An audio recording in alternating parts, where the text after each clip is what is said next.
right? So shame's a monster. Shame is a big monster that needs fed. I'm being raised in shame, and a family of shame, a family of toxic shame, and I've got so much love for my family and compassion. But I'm going to have that love and compassion for myself, and that's why I'm sharing my truth. Because I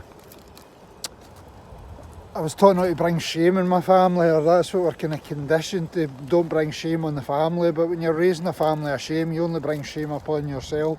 You perpetuate it, and that shame that lives inside the body, physically, emotionally, mentally, it needs fed.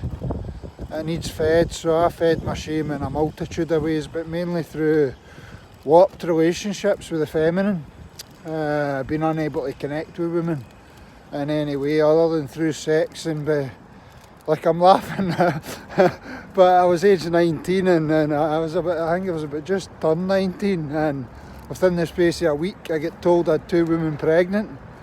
So I was going to have 2 children, and I was a child. Like, when I look back now, you're lucky if I'm 19 now and I'm 48, but then I was just a real young baby. I had no wisdom, no skills, no capacity to do anything other than try and please the other. I had no aspect to myself because I was invaded so much with shame, but that was to please others, you know. So there was a self-sacrifice. There was a self-sacrifice in that, and pleasing the other. Yep, I hear you. So with my shame, I fed it through the shame of having 2 children out of wedlock at 19 and not taking any responsibility, which was my dad's only advice, beautiful shame-based advice. Don't take any responsibility, run a mile. And God love him, you know, I've got compassion for my dad. He's passed on now, but he was living a shame-based, people-pleasing life as well. And, like, to be honest, to actually please yourself, you need to become the opposite, the good boy. And I'm not saying you become a bad person, but you need to start pleasing yourself, and that means pissing other people off, and they'll judge you as bad. And today I'm okay with that.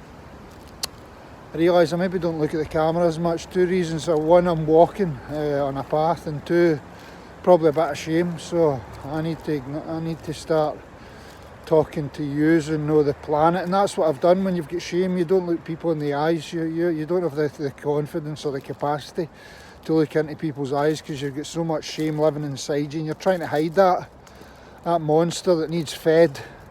You know, so I fed that through sex, drugs and rock and roll, and then I had a lot of pleasure and a lot of fun and a lot of great memories, but also shame that debilitated me and then exploded my life.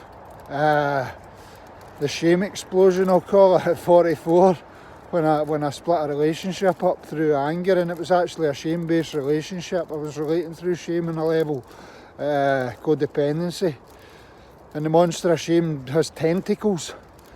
And we send these energetic tentacles to connect to other people that have got shame.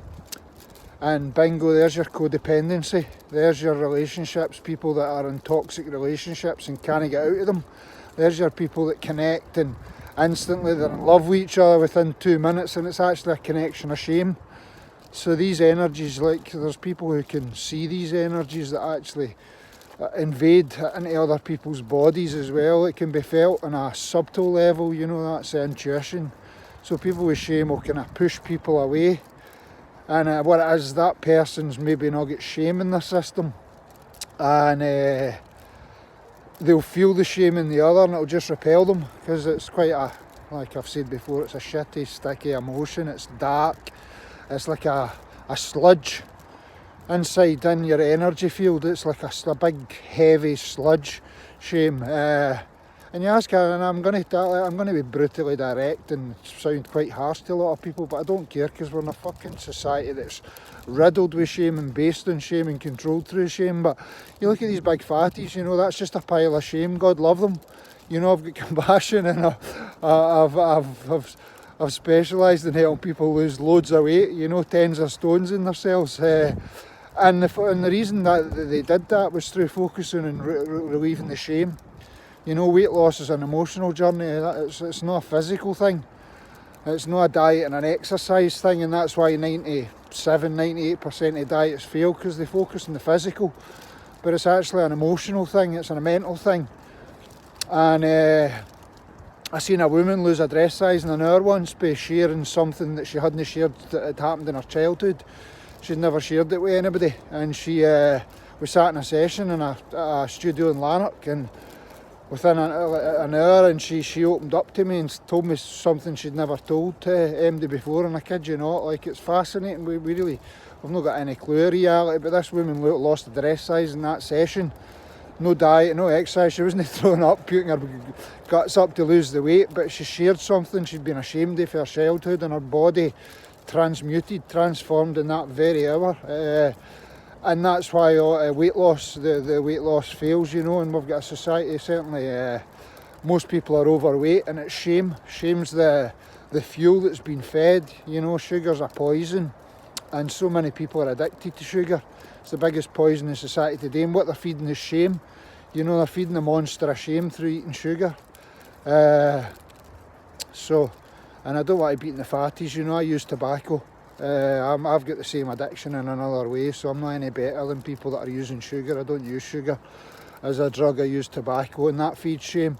It's a dirty, sticky energy that attaches, or I use it a lot less now, and less every day. I'm nearly done, because I'm being honest about my shame and sharing my shame. So yeah, we've got an epidemic of shame in a shame-based country that's fueled by shame, and we raise our children by shaming them. We scare them and shame them into conforming to our unhealthy ways. And what I mean by unhealthy ways is most people are only living in one part of their mind and no looking at, they're living in the conscious side. I'm a good person, I'm doing this right, and this is right, and this is...